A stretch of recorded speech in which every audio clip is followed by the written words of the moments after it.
his name? Or what are they? I'll meet you now.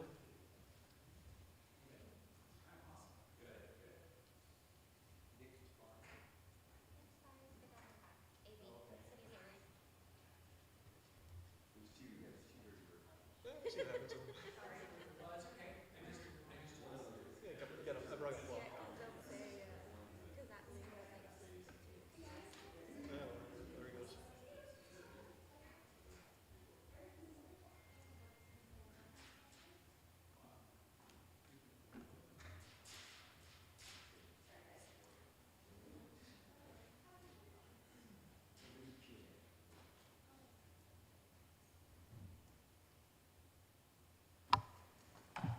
All righty. We'll Recording in progress. see. We're broadcasting.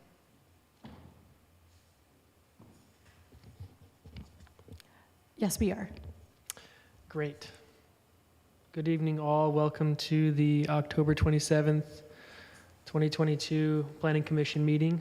This meeting is being conducted consistent with Assembly Bill 361, Government Code Section 54953, subsection E. The Planning Commission meeting includes teleconference participation by all members. We are conducting the meeting using a Zoom platform, streaming live on the city website and broadcasting on Comcast Channel 15, as well as via the city YouTube channel. Public members had the opportunity to submit emails to city staff. A report of all written comments was distributed to the Planning Commission members via email and posted to the city's website under documents received after published agenda. Ms. Madikanch, can you please take roll call? Good evening. Commissioner Stevens, Present. Commissioner Goldstein, Present. Commissioner Roach, Here. Commissioner Lowe, Here. Commissioner Ali Sullivan,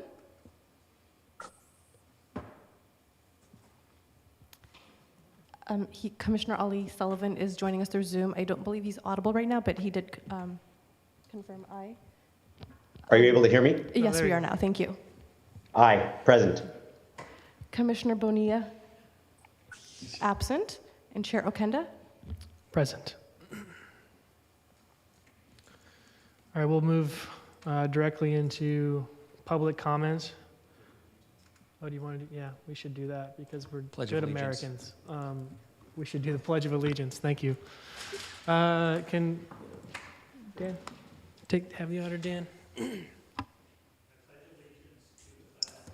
the United States of America and to the republic for which it stands, one nation, under God, indivisible, with liberty and justice for all. Now all is right in the world. Thank you. Now we can move into public comment. We'll start with anybody on Zoom. Let's see. I'll go ahead and read the little blurb here. Public comment section provides an opportunity to address the Planning Commission items not listed on the agenda. The Planning Commission welcomes comments and requests that speakers present their remarks in a respectful manner. Speakers wishing to address the Planning Commission should limit their comments to 3 minutes.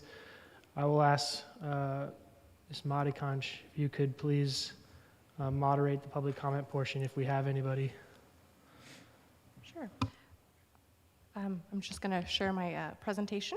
Community members wishing to join the meeting via Zoom can follow the information on the first page of the agenda, which is also displayed on the screen right now. Planning Commission members and members of the public participating by Zoom wishing to speak should use the raise hand feature. Members participating via teleconference wishing to speak should dial *9. In-person community members wishing to speak can scan the QR code and complete the online speaker card. Chair Okenda will announce speakers in the order the online cards are submitted. Thank you.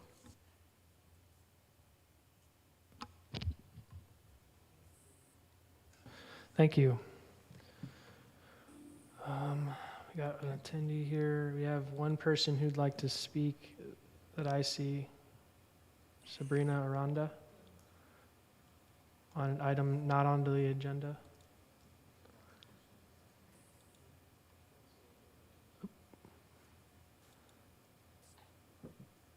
I'm sorry, I wanted to speak on a line item on the agenda, so I'll wait until that time. Thank you. Thank you. Okay, and I do not see any other speakers. Yeah, neither do I. I think we can move on to, we can close public comment and go ahead and move on to the first item on the agenda, the proposal to operate a cabaret with live entertainment and dancing at the Dirty Bird Lounge at 926 B Street, requiring approval of conditional use permit application number 2022022177.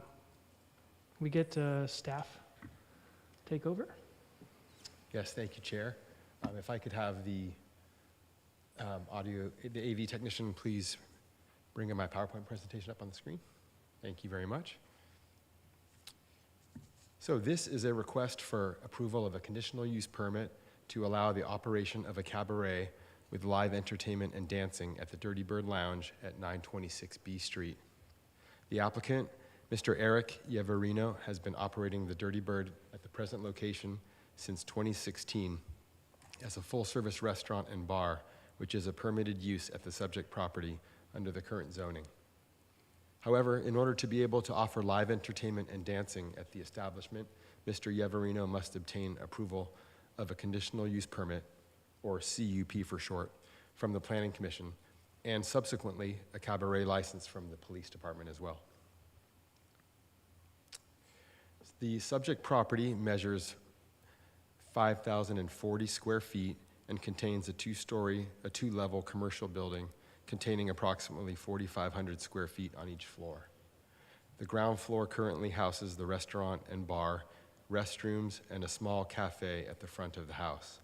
The basement is currently unfinished, but is planned to be converted into a lounge area with a second bar, a private banquet room, 2 pool tables, additional restrooms, a business office for management, and additional storage space. The establishment also features an 850 square foot outdoor patio, which the applicant built on the adjacent property at 22564 Mission Boulevard under a lease with the owner of that property, which patrons can access via the building's back door. This aerial photo shows the roof of the building where the establishment is located, and then this area here. You don't see it in this aerial photo because this aerial photo is a couple years old, but there is an outdoor seating area that the applicant built there. The zoning currently of the property is downtown Main Street, and the general plan land use designation is city center, retail, and office commercial. And parking for the use and the neighboring buildings is provided in city-owned lots 1B and 3, and also the City Hall garage across the street, as well as on-street parking on all the streets in the area. This slide contains a brief history of both the property and the applicant's business. The existing building was originally constructed in 1948 and has housed various commercial tenants over the decades. In 2009, Mr. Yeverino opened the original Dirty Bird Lounge at 29308 Mission Boulevard. Meanwhile, in December of 2009, the City Council approved a conditional use permit for a restaurant and nightclub at 926 B Street, which was called Club Me, but that business eventually folded and vacated the building in 2014. In 2016, Mr. Yeverino was forced to relocate when his then landlord raised the Mission Boulevard property in anticipation of future residential development.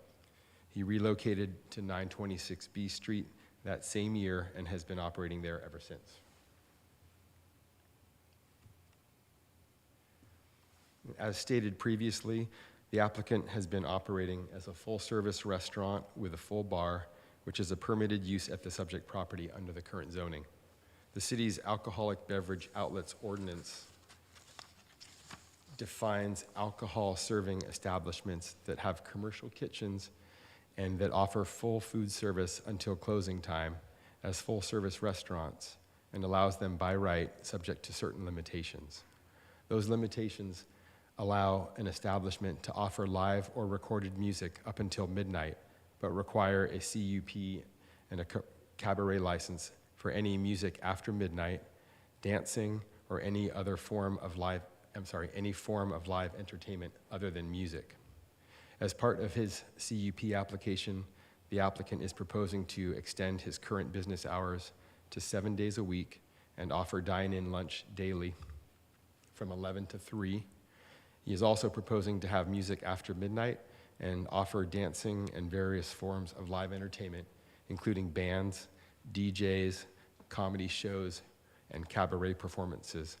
And it is these offerings that trigger the need for the CUP. This slide just shows the existing, I know it's kind of hard to see, but the existing floor plan of the establishment, as well as the outdoor patio on the adjacent property.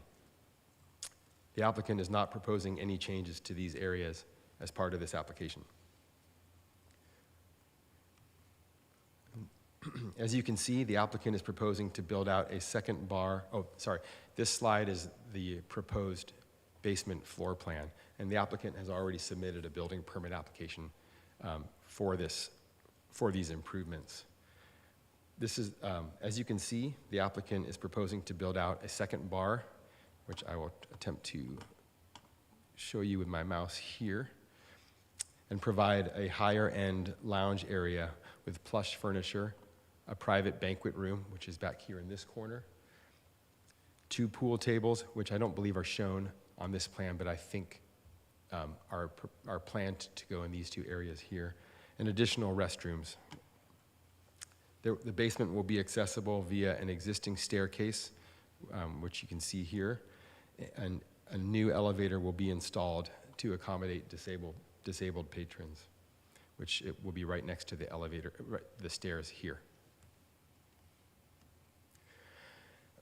The applicant has submitted a detailed security plan, which the police department has reviewed and approved, and several conditions of approval have been included, which are designed to prevent illegal activity, ensure the safety of the establishment's patrons and employees, and minimize impacts to police resources. This slide lists several of the security measures that the applicant will be required to adhere to, and which he has agreed to implement. These include requirements to remove underage patrons nightly by 8 o'clock when the restaurant changes into the cabaret, employ security to keep head counts to ensure compliance with maximum occupancy limits, and monitor patron conduct to ensure that no fights or disruptive behavior or over-intoxication occur, and to install high-definition surveillance cameras at strategic locations throughout the establishment and make the footage available to the police department in the event of an investigation.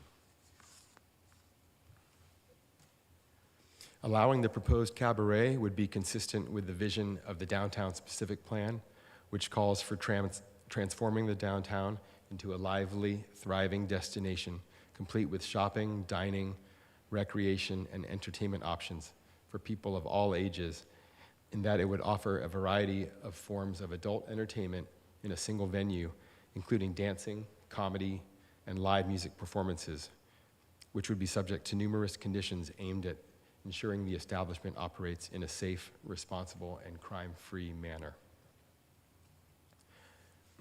Similarly, the proposed use would be consistent with several policies of the land use and economic development elements of the city's general plan that call for establishing the downtown as a vibrant, mixed-use district offering a variety of retail, commercial, and service uses, including nightlife and entertainment options, while also recognizing the importance of conditioning certain uses that could have a potential adverse impact on public safety and police resources, such as bars and nightclubs. Staff has included several operational conditions to ensure that the proposed cabaret does not adversely impact public safety or the adjacent land uses or overtax the city's police resources. And the applicant has a positive track record of working with city staff and following best practices for running an alcohol serving establishment. Additionally, as I stated previously, the proposed use is consistent with several goals and policies contained in both the general plan and the downtown specific plan that call for transforming the downtown into a lively and successful shopping, dining, and entertainment district. For these reasons, staff believes the commission can make the required findings in support of the proposal and recommends that it approve the conditional use permit based on the draft findings contained in attachment 2 to the staff report and subject to the conditions contained in attachment 3. And that concludes staff's presentation. I would also like to point out that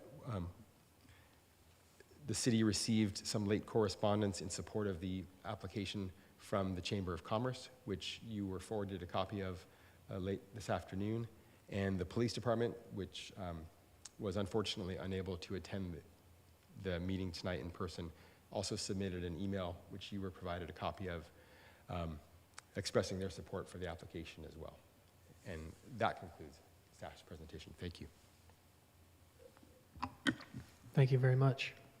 We can go ahead and move with commissioner questions before we go into public comment. Unless we want to hear from the applicant first, maybe if that's, was there a presentation or anything from the applicant? Yeah, yes, I believe that he would like to say a few words, and Sure. it's up to you if you wanted to ask staff questions now or wait until after the applicant. Yeah, we can just go ahead and get that done too, and then we'll move on to questions. Sorry, thank you.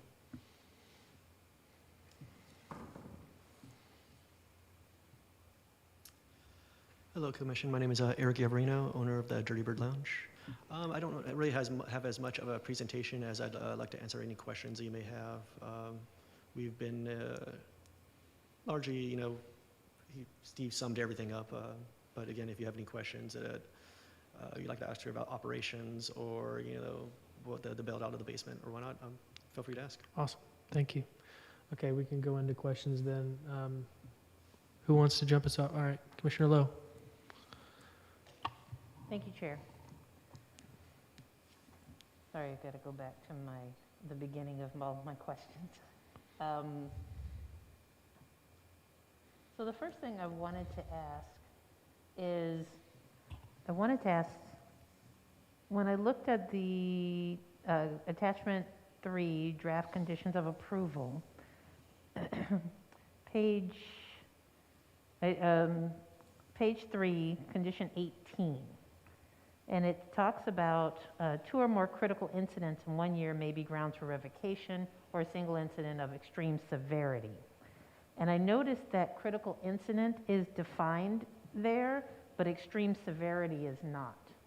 And so I'm wondering if it was made clear to the applicant what that would mean.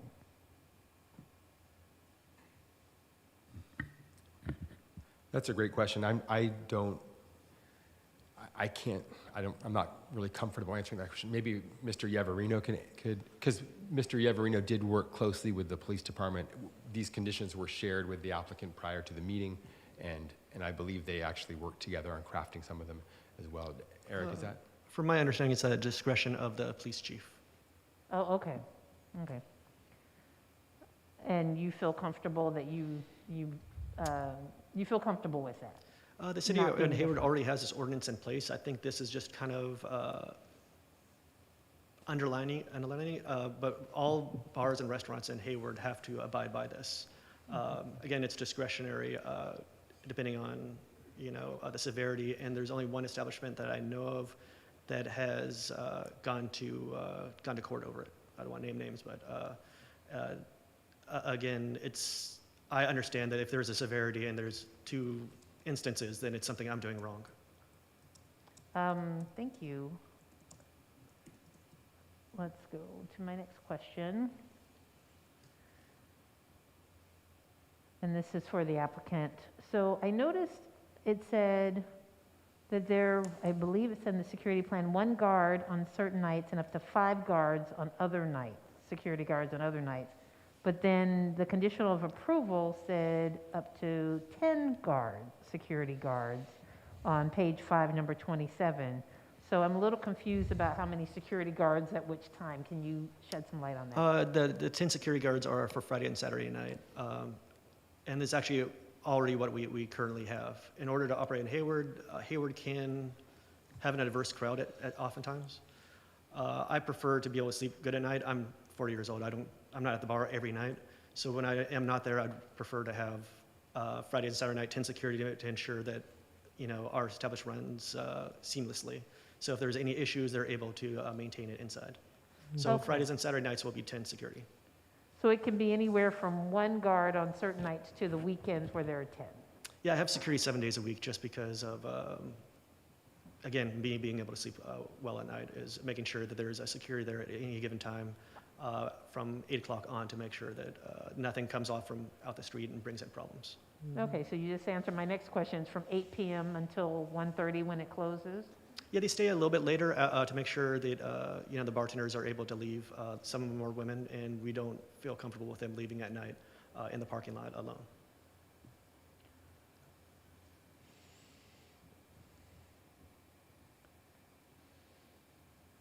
So this might be for staff, I'm not sure, but, well, actually, both. So it said private parties will pay $3,000 deposit and sign a contract to prevent questionable parties from trying to rent the space. So my first question is $3,000 like the going rate for a space such as this? And what is the applicant's experience that makes you believe that doing these things, sign the contract and the $3,000 is enough to prevent questionable activity as it states in the documents? Well, the $3,000 would be strictly a deposit. City of Hayward bars, there's been a couple of questionable ones. Well, a party will be thrown from a outside promoter. We don't do outside promotions at all, just because the job of a promoter is to bring in as many people as possible. We're not looking to bring in, just anybody in, just because, it's not just about the influx of money for that night. But if you bring in like a crowd that's going to be a little bit rougher, you're going to end up costing more in the end because there will be an incident. So the $3,000, and then also a contract that my attorneys will draw up. So any liability will be on the actual, people throwing on the party. But again, we're not working with outside promotions. This is strictly the downstairs is more intent for like wedding parties.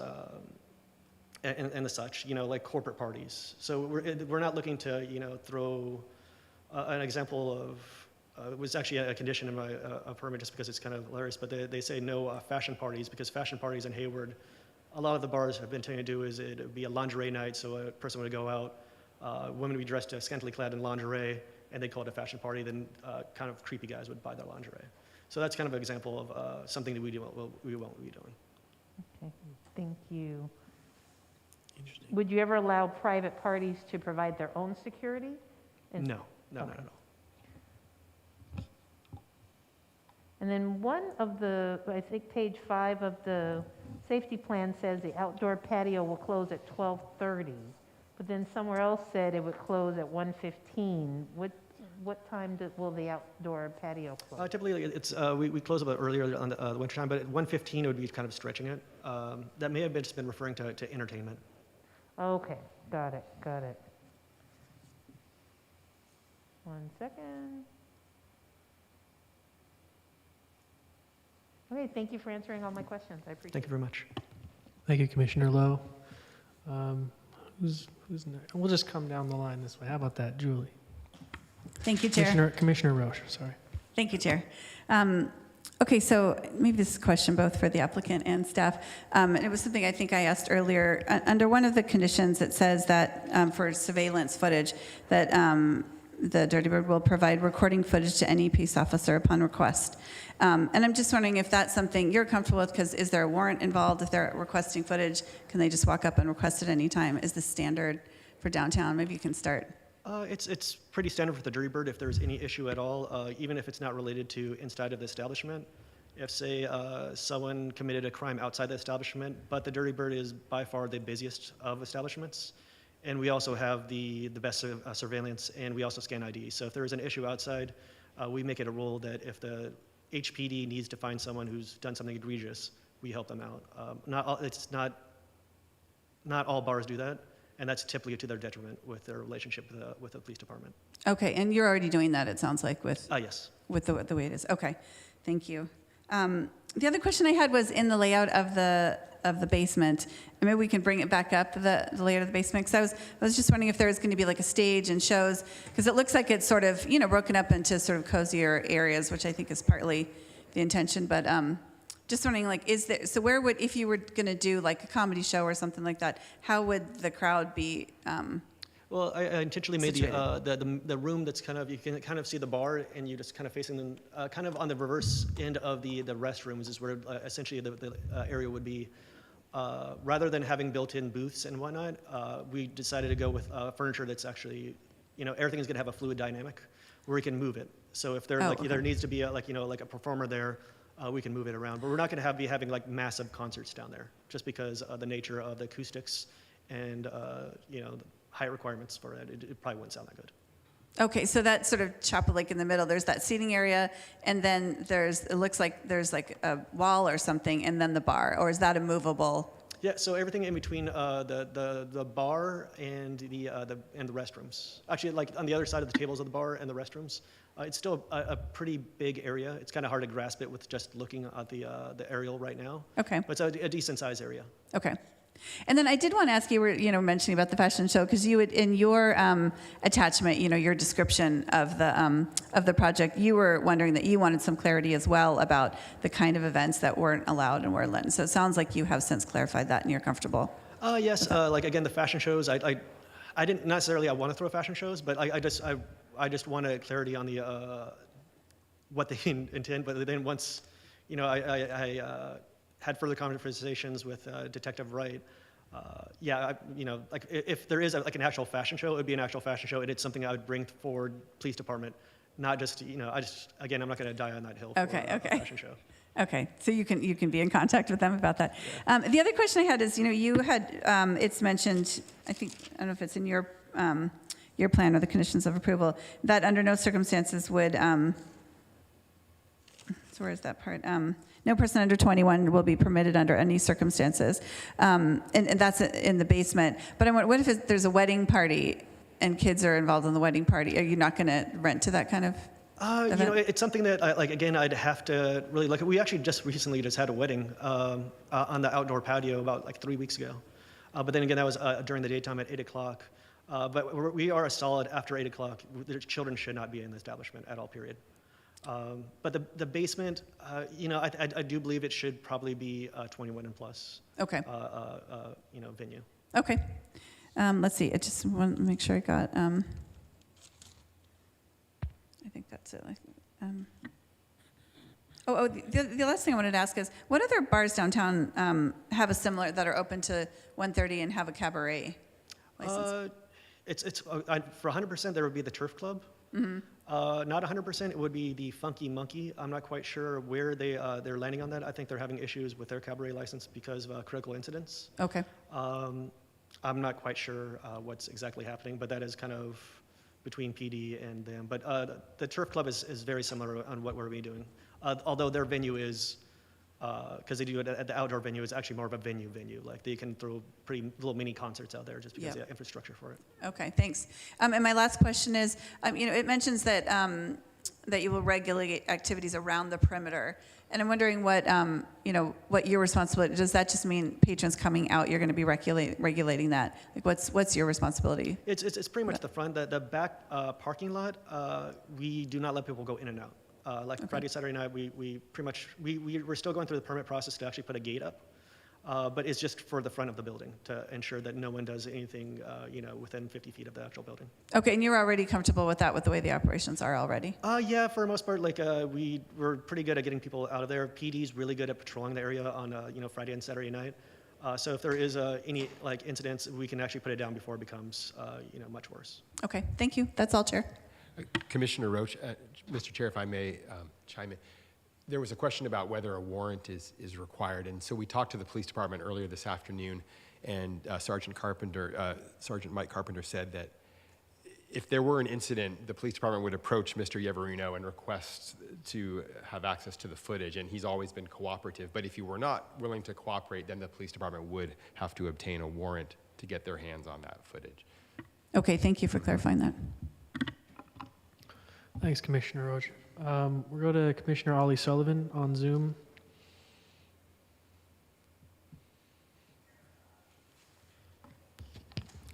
the sound is a little funky. Excuse us for just a moment, Commissioner Ali Sullivan.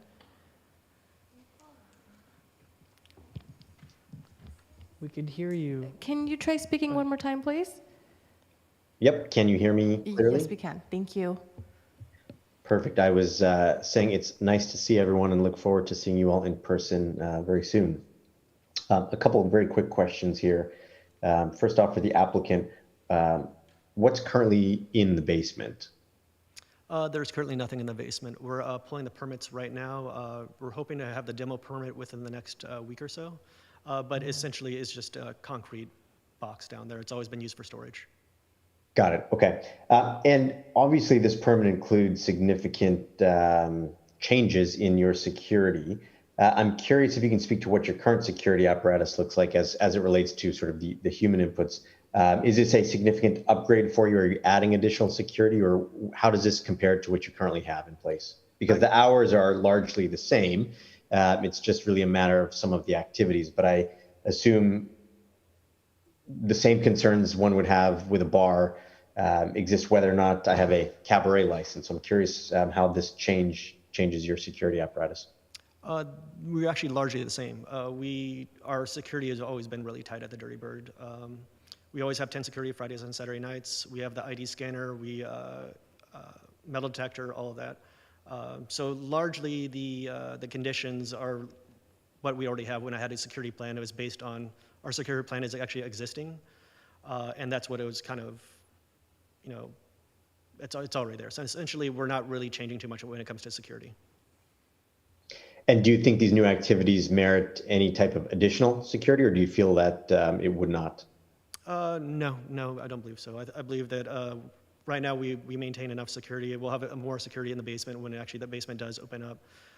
But the activity, it's not going to be any different than the activity that we currently have. So to that point, and question regarding condition of approval number 43, and the questions that were in your attachment regarding sort of cabaret and the questions around lingerie show, what exactly do you anticipate sort of hosting with this cabaret license? We like to leave it open with there's comedy shows. The door is open for quite a bit, and there's culture events, mariachi. Again, we want to leave it open, but we also want to be respectful. I'm not looking to have some salacious, misogynistic shows down there or anything like that.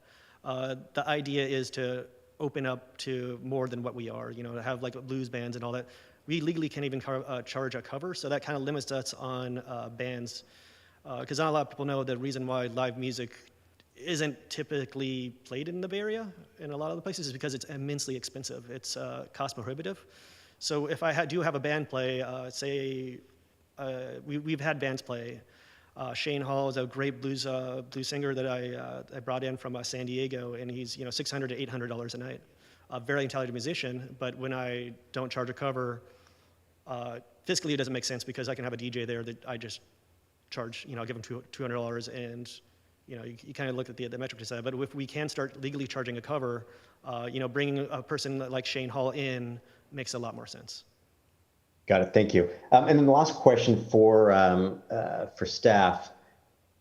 Assuming that, obviously, assuming one goes into this, assuming that everything will work out quite well in your operations, assuming there are concerns with the operation, sort of what are the sort of timeframes or the mechanisms that the city would have to revoke the cabaret permit, to basically pull this back?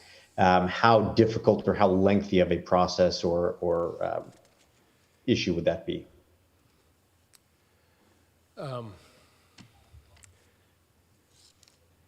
There are kind of a lot of provisions built into the conditions that give the police department some pretty broad ability to be able to revoke the permit if need be. That's a worst case scenario. The process would be a lengthy one. I'm not sure if the city attorney would like to maybe chime in on the process for the typical process involved in revoking a use permit, but I think that would be the last resort. I think the city would make a a concerted effort to work with Mr. Yeverino to address any issues that have arisen, and only proceed with revocation as a last resort if it's just not working and it's causing too many problems for the police department and its resources. No, and I understand that would be a last resort, but I guess, the question being if we're to approve this and it leads to unintended consequences, is that consequences that we would have to continue to live with over a long term in order to address it, or is that something that could be addressed relatively easily and or quickly? I can go ahead and weigh in, Commissioner Ali Sullivan. So when a conditional use permit gets established, if you want to revoke that conditional use permit, there is due process that the applicant is afforded in a public hearing that would be required to come back to this body for consideration for revocation. There could be other things short of revocation that the commission would want to consider if there's problems. One example could be that they could be working collaboratively with the police department to maybe change the hours of operation. It could be that if there's, maybe the 1:30 time limit may be problematic if there were certain calls for service over certain, after midnight. And so, a potential solution could be to update the conditions of approval that would pertain to the use permit. But that would all be done in a public forum. The applicant would have the opportunity to be able to obviously state their case, and the police department and any facts that would be relevant for that revocation. We don't typically do use permit revocations. That's not a very common occurrence. We typically like to work with the operator to ensure that conditions of approval are adhered to.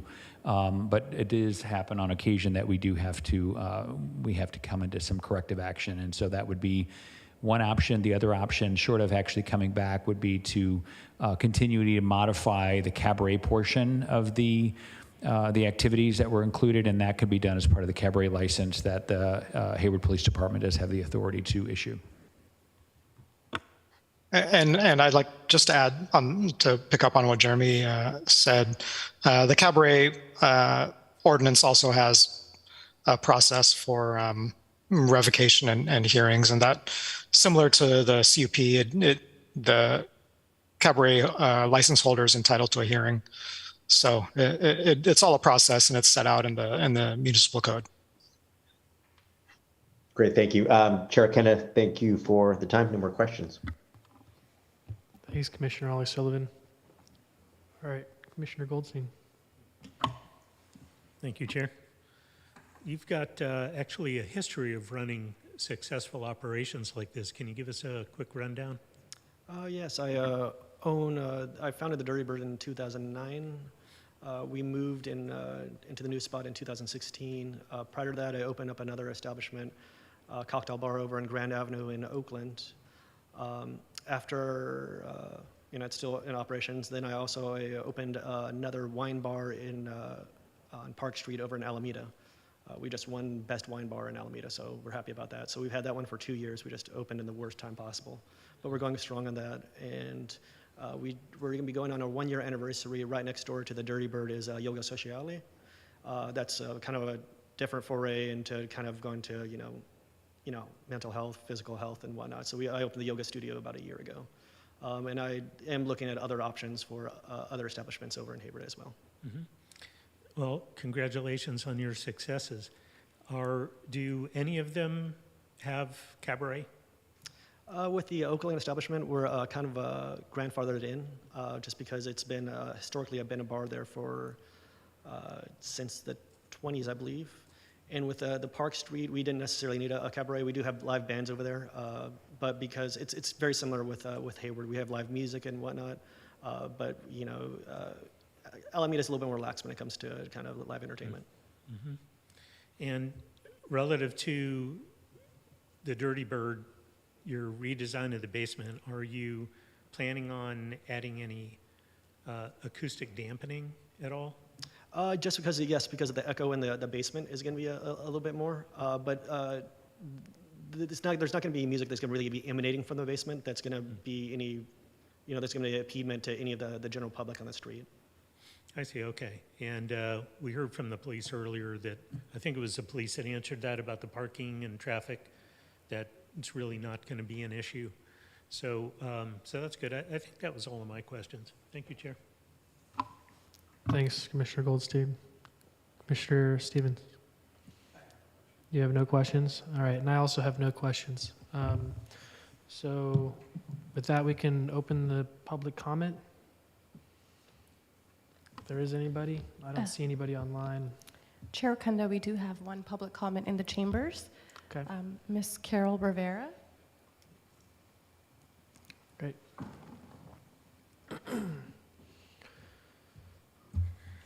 Good evening, Planning Commission. My name is Carol Rivera, and I've been a resident of Hayward for 24 years. I raised my child here, so I know the importance of community building and fostering those relationships. The reputation of the Dirty Bird precedes itself, however, what you may not know is that Mr. Avino comes from very humble beginnings. So when I mentioned starting a fundraiser benefiting our most vulnerable populations in Hayward, he was very quick to help me organize that. And he's also contracted with the Hayward Unified School District in providing family classes to our residents here at Yoga Sochalia, his yoga studio. So if there are any concerns about his operation of the new cabaret, rest assured, I believe you're in good hands. And he is passionate and he has a vision to expand the Hayward community and help create those healing spaces. Thank you. Thank you. We see we have a speaker online. Sabrina Aranda.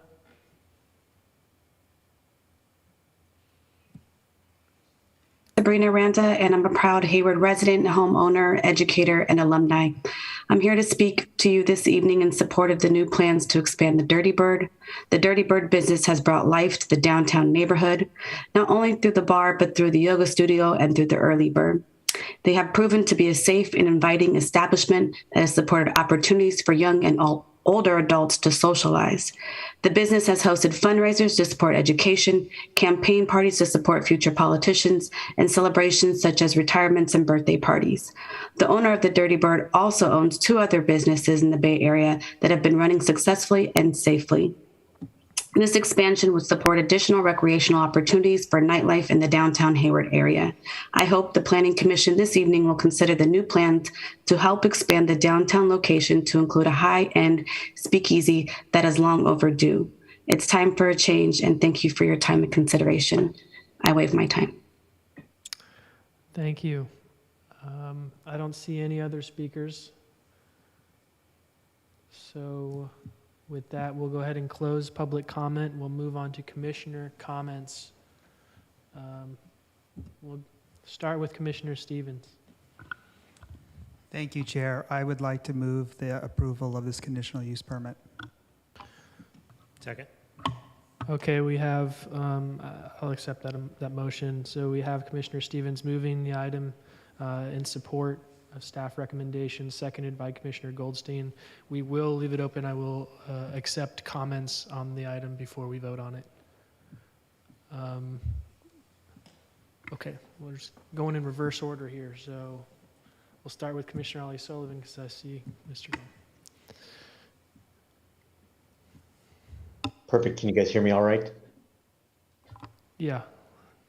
Great. I'll be very brief. I, initially was a little curious as to what this cabaret license involved and what the operations at the Dirty Bird would look like.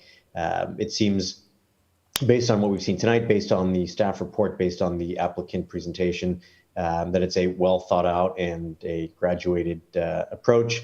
The hours of operation not significantly expanding. I like the addition of food earlier in the day. So by and large, I think this has a potential to add some vibrancy and some life to downtown Hayward. And so I'm inclined to support it. And I wanted to thank the applicant for his work in supporting the growth of business in downtown Hayward. So thank you.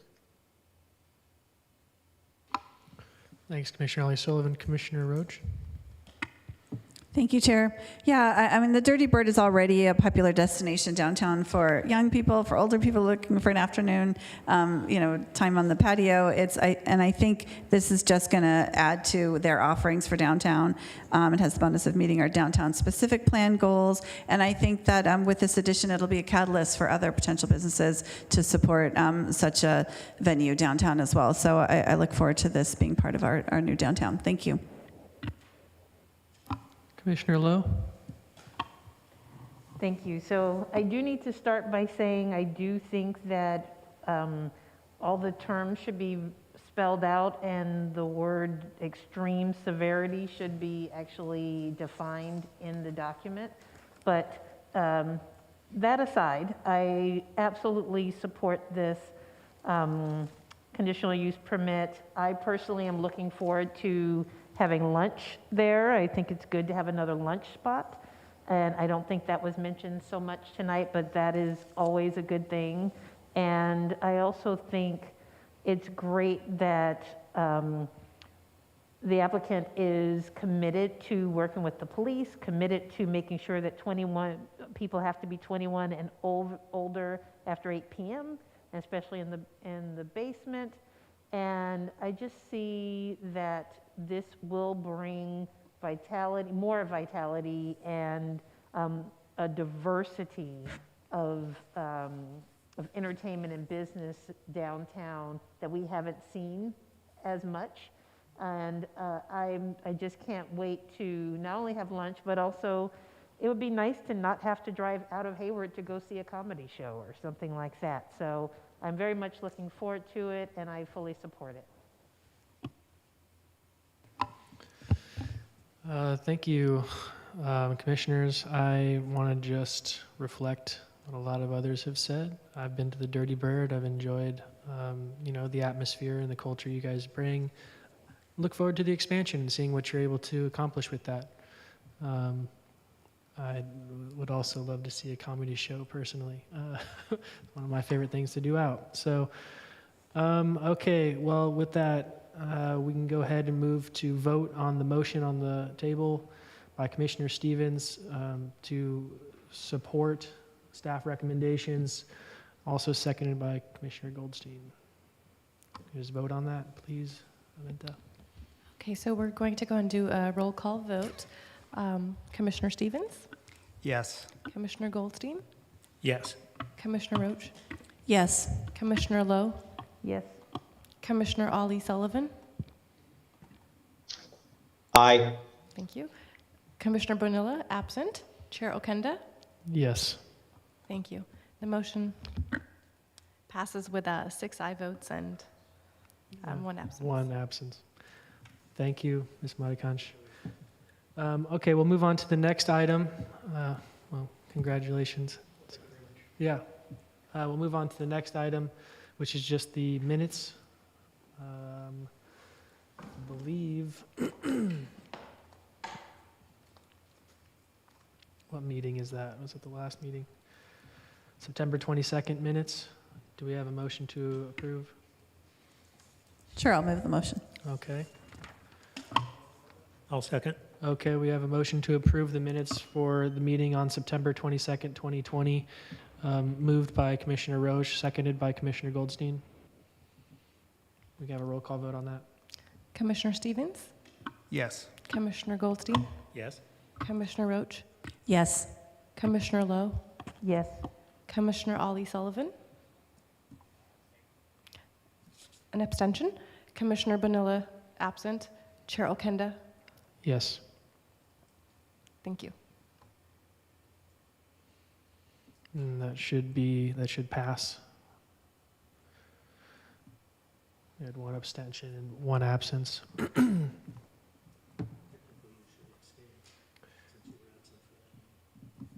Got to make sure it's passed. Just take care of business. Okay. And then we have the informational meeting, or the informational report, excuse me.